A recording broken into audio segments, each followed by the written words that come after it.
Hello, this is Damon Pohl, and welcome to my new series, Verses, where I will compare and contrast two comics in the hopes of learning what makes them successful and why I enjoy reading them. This is my first stab at long-form content, which is the reason why this channel was originally created. After many videos, it is time to finally throw my hat in the ring. While reading these comics, I kept thinking about how they related to each other, and so this video was born. I will start with a few disclaimers, but if you'd like to jump right to the good stuff, here is a timestamp. First, a spoiler warning. I will do my best not to spoil any plot points of either of these series, but for the sake of discussion, a few spoilers will be mentioned. I strongly encourage you to read both of these series for yourself before or after watching this video. Second, a trigger warning. Both of these stories involve violence, death, and horror themes. I will do my best not to include anything too graphic. However, due to the subject matter of these series, some discussion of violence will be unavoidable. Third, I feel it is important to mention that I am not trying to suggest that manga and manhwa need to be compared in an adversarial manner, despite the title Verses. I am not arguing that either of these series or styles is better than the other. Rather, I have a lot to discuss regarding these two stories, and I think that contrasting them is valuable for learning about comics as an art form. I encourage you to purchase and read these stories and support the authors however you can. If the print or digital versions are not available where you are, try contacting your local publisher. All images are used with love and under fair use. There will be a full citation list at the end of the video and in the description, but I'd like to take a moment to thank the fan websites and wikis, and all those who diligently recorded information about the comics and creators. Their help made this video much easier to make. Without further ado, let's get started with Attack on Titan versus Leviathan. Part 1. The overview. Before comparing these two comics with a critical lens, let's take a look at their history, creation, and basic plot, starting with Attack on Titan. Attack on Titan, or Shingeki no Kyojin, roughly meaning Giants Advance, is a manga first released in 2009. It consists of 34 volumes or 139 chapters, running until 2021, with an anime adaptation airing between 2013 and 2023. Attack on Titan was created by Hajime Isayama and was his first serial work. The legend goes that after pitching the project for Shonen Jump, Hajime was told to revise the manga and make it more accessible to a wider audience. Hajime refused, and instead Attack on Titan was later published by Kodansha to widespread success. Attack on Titan is one of the best-selling manga of all time, with over 120 million copies sold, placing it with the likes of Astroboy, Bleach, or Hajime no Ippo. It was commonly featured on the New York Times manga bestsellers list. There's a successful prequel manga called Before the Fall, running from 2013 to 2019, as well as a few other spin-off series. Attack on Titan is the story of Eren Yeager, who lives inside a walled city, the last surviving stronghold of humans. Outside the walls roam horrifying titans, giant monsters in the shape of humans, who kill and eat anything they get their hands on. Eren and his friends battle against these titans and learn to survive in this harsh environment. As the mystery of the city and the surrounding titans deepen, Eren gains more combat skills and abilities to defend himself and his friends. When I first got into Attack on Titan, I was turned off by the terrible events of the first few episodes. I was encouraged by a friend to continue, and I'm glad that I did. For me, it was easier to read the manga as I could control the pacing. While I do enjoy watching the anime, the violence and horror scenes are much more brutal when fully fleshed out with voice acting and sound effects. Now that you've heard my summary and some of my thoughts on Attack on Titan, let's read the official description on the back of the first printed volume. The desperate battle begins. For the past century, what's left of mankind has hidden in a giant three-walled city. trapped in fear of the bizarre humanoids known as Titans. Little is known about where they came from or why they are bent on consuming humankind, but the sudden appearance of an enormous Titan is about to change everything. The back cover also compares Attack on Titan to the zombie genre. IO9 states that this is the Japanese equivalent to The Walking Dead. The zombie comparison is quite apt, with the ever-present struggle to survive and the constant fear of attack. The Titans, despite their giant size, are similar to zombies in that they have a mostly human appearance, albeit with some uncanny features. They also seem to have limited intelligence and are driven mainly by hunger. Instead of The Walking Dead, I think Attack on Titan is closer to something like Romero's 1985 Day of the Dead, where human survivors hole up in an underground bunker. This cult classic movie features zombies being used as test subjects and the dark secrets of scientific experimentation. It also pushes the boundaries of the cognitive abilities of the so-called mindless zombies. These aspects hit some of the same notes as the thrilling events of Attack on Titan. Now let's flip the coin and take a look at the plot and history of Leviathan. Leviathan, or Simheisu, meaning deep sea water, is a manhwa first released in 2018 by Tumix. It was created by a husband and wife team, Kyuntak Lee, who wrote the story, and Mi-young No, the lead artist. The two were married in 2003. Leviathan finished serialization in 2022 with a total of 111 chapters. Mi-young previously worked on a comic called Threads of Time, released in 1999, whereas, as far as I can tell, this is Kyuntak's first work. Leviathan has been praised for its strong writing and detailed visuals. Leviathan is a story about the last remaining survivors of a flooded world. After mysterious meteorites struck the planet, the sea levels rose and the water became filled with terrifying sea monsters. Leviathan centers around the character Boda as he struggles to protect his sister Rita and survive in this world devoid of dry land. What remains of human civilization floats across the seas on giant ships, welded together to form floating cities called unions. These unions share the name of their former landlocked counterparts, such as the Union Busan or the Union Notre Dame. Scraps of land are few and far between, and the Union ships are the only home most people have known. The ships are guarded by harpoonists, an elite fighting force that trains to protect humanity from the monsters living below the sea. The most powerful of these monsters, the Leviathans, are known for destroying whole cities and are feared by those who manage to live on. Leviathan reminds me a lot of a 1950s science fiction story, Shark Ship by C.M. Kornbluth. Shark Ship is also centered around humanity living on ships, having been forced off the land. The ships travel across the ocean and skim food and materials using large nets. Dry land becomes a fading myth. Shark Ship has similar themes of ocean isolation and self-preservation that appear in Leviathan. The characters must strike a balance between helping others and saving themselves. Shark Ship has a wonderful ending, and like many of Kornbluth's stories, is well worth a read. Here is a short summary of Shark Ship from Blackgate to give you an idea of how it mirrors the themes found in Leviathan. Shark Ship is about a futuristic society that was forced to abandon the land for the open seas in order to collect enough food for the growing population. Generations have come and gone on these ships, but no one has heard from the land in many, many years. Leviathan also has been compared to 1995's Waterworld, the classic movie starring Kevin Costner and Jack Black. In 2500, as a result of the sea levels rising over 7,600 meters, every continent on Earth is now underwater. The remains of human civilization live on rugged, floating communities known as atolls, having long forgotten about living on the land. While Leviathan is similar to both of these stories, it puts its own spin on the aquatic apocalypse idea. The rugged look of the harpoonist's diving gear and wetsuits helps the story feel unique.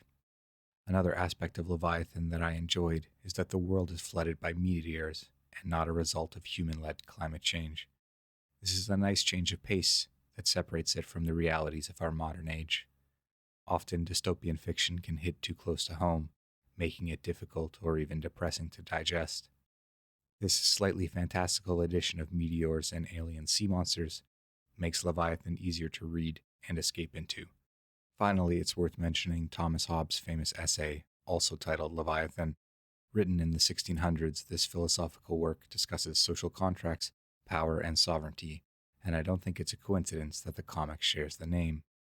Now that we've heard some of my thoughts on Leviathan, let's read a summary from Tumix. The sea level rose to cover the continents.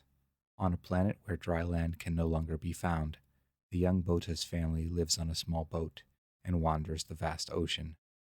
A harpooner who hunts in the deep sea water may be the prey of a monster at any time, those who only appear at night. Will Bota and his family ever make it to safety and escape this aquatic hell? And who in the world is Kana? Part 2. The Similarities. Now that we've discussed these series a little bit, let's take a look at some of their similarities. This is the final spoiler warning, as I will now begin to discuss some of the specific aspects of these comics. To begin, both stories share the same inciting incident. The death of a parent spurs the story forward. This is a common trope often seen in video games like Fable or Fallout 3. The loss of family shows the harshness of the world, and that the protagonist will have to be strong to survive and get their revenge. Indeed, revenge itself becomes a major theme, especially in Attack on Titan. Both Bota and Eren remember their first loss and strive to protect their family and friends moving forward. Both protagonists make oaths to rid the world of every last monster in order to make their homes safe once more. Both stories also involve the legacies of past civilizations, remnants left from the old world that need to be uncovered, so the characters can learn more about the mysteries of the present. These remnants are often gifts or weapons from a society that understood the coming dangers, but occasionally what is left behind are dangers in their own right. The idea of legacy and preservation of culture and lifestyle make an appearance in both stories. Similarly, both stories feature isolation as a theme. Living in the last cities in the world with struggling communities and dwindling populations. The great welded Union ships share many aspects with the walled cities of Attack on Titan. The structure must be repaired from monster attacks, food and fresh water are sparse, and it is difficult to be truly safe. Loss of life is extremely costly, with less people left to defend and improve living conditions. In both stories, characters are trapped in their homes, waiting for the next monster attack. Both stories feature elite teams of warriors who protect the cities. In Attack on Titan, these warriors are divided into 3 regiments: the Scout Regiment, who explore outside the walls, the Garrison Regiment, responsible for defending the walls and protecting the cities, and the Military Police Regiment, a special force responsible for protecting the political ruling class, the Royals. Leviathan has the legendary harpoonists, soldiers who battle against the sea monsters. They are branded with tattoos showing how many monsters they have slain, and the elite few who felled one of the legendary beasts are known as Leviathan Slayers.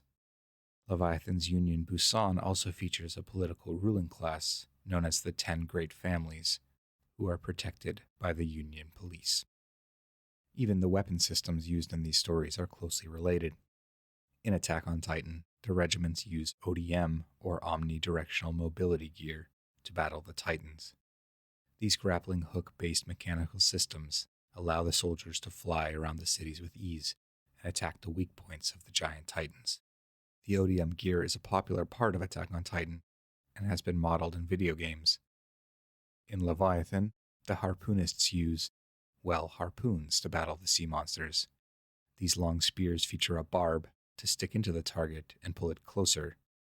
The harpoons in Leviathan are fired from guns similar in appearance to those used in the 19th and 20th century.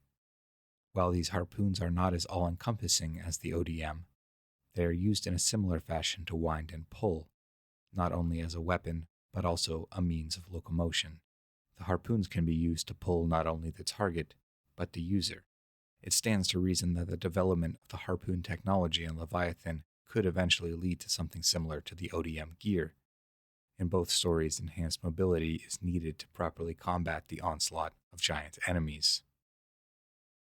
Both series highlight characters who use martial arts, the boxing harpoonist Brune with his metal gauntlets, or the infamous kickboxing Annie Lionheart Swords are also prevalent weapons in both stories and are used in combination with gas motors to increase the thrust and piercing power. Guns are also commonly featured in both comics, however, they are usually used to threaten other humans rather than battle monsters. The idea of a specialized squad with different strengths and weaknesses is a common manga trope, and the harpoonists of Union Busan mirror the different squads of Attack on Titan's regiments. Another theme these stories share is the idea of humans as monsters, a trope familiar to those who enjoy watching Scooby Doo. Corruption among the police and the ruling class leads to selfish decisions. Those in power try to keep it, even at the loss of many lives. This leads to the willing sacrifice of the city's inhabitants in desperate situations. Dystopian fiction often features a battle of classes, and these two stories do well expressing how difficult a world like this would be. Social hierarchies can easily break down, and those whose morals remain must fight to keep justice alive. This is part of the appeal of apocalypse and dystopia stories, like The Walking Dead, or Brazil's science fiction TV show 3%. Another clear similarity between the series is the ever-present threat of monsters. Much of the plot of these comics revolve around battling monsters, preparing for battle, or worrying about the next battle. Both stories' protagonists are determined to win the long-standing war with the monsters and restore peace. This is drawn in part from the inciting incident, as well as the continued horrors and dangers witnessed by the characters. Just as in zombie stories, the idea of no safe places is a common trend. Both stories expand on the threat of monsters by introducing even greater foes. The Leviathans, or the 7 Sea Devils, can be compared to the 9 Special Titans. These unique monsters are different from the masses and make the normal versions look weak and mindless. Some of these variants may even be able to control the hordes. The existence of these foes or boss monsters is a nice hook to keep you reading. When one Leviathan is explained or defeated, you wonder about the others. In both comics, the different and unique powers of these boss monsters helps to create variety, mark progress, and increase tension. Both stories swing between human versus monster and human versus human conflicts. They question what separates the citizens of Wall Maria or Union Busan from the monsters outside, and what it means to be truly evil.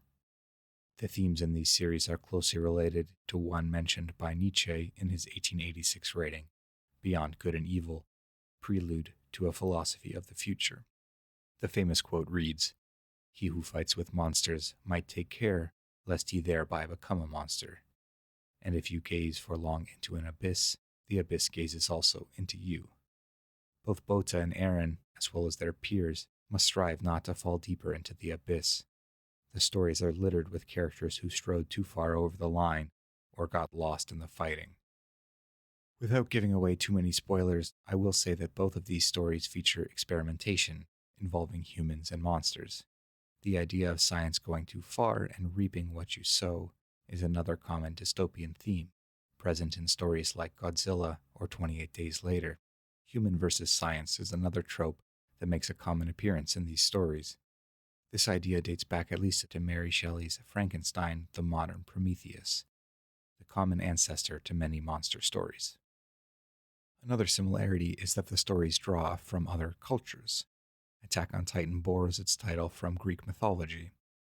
In the Greek myths, titans like Gaia or Cronus were created before the later Olympian gods.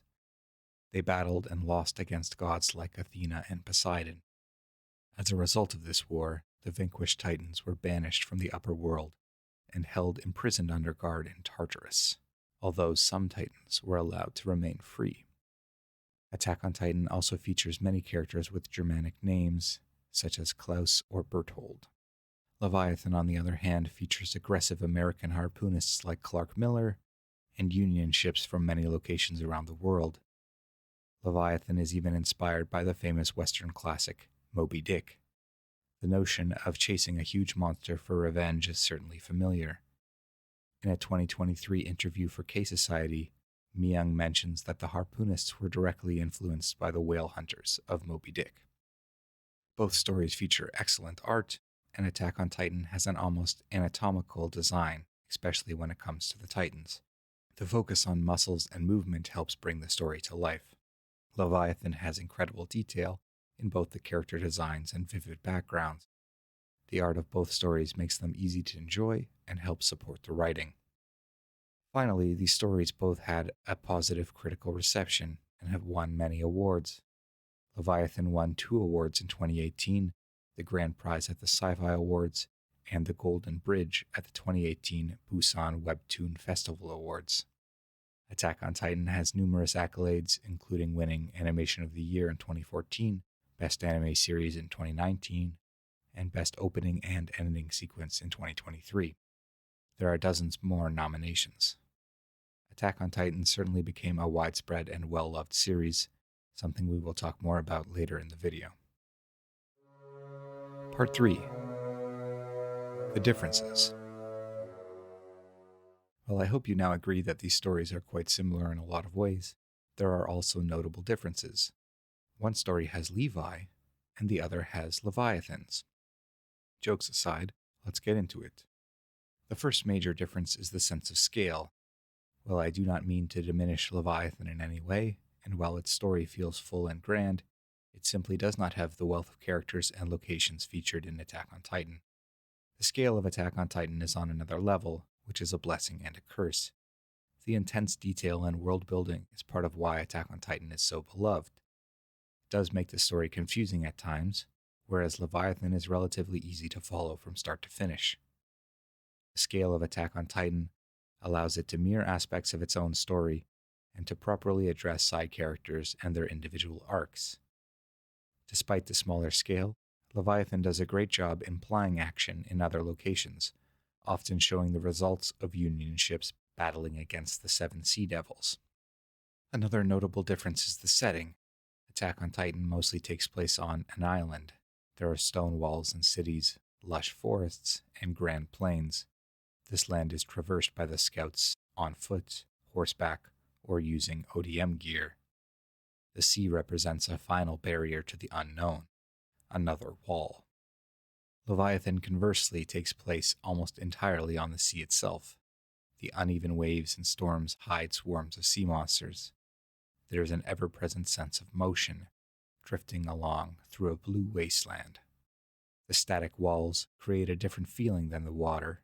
While the walls protect and isolate, the sea can be a boon as well as a threat.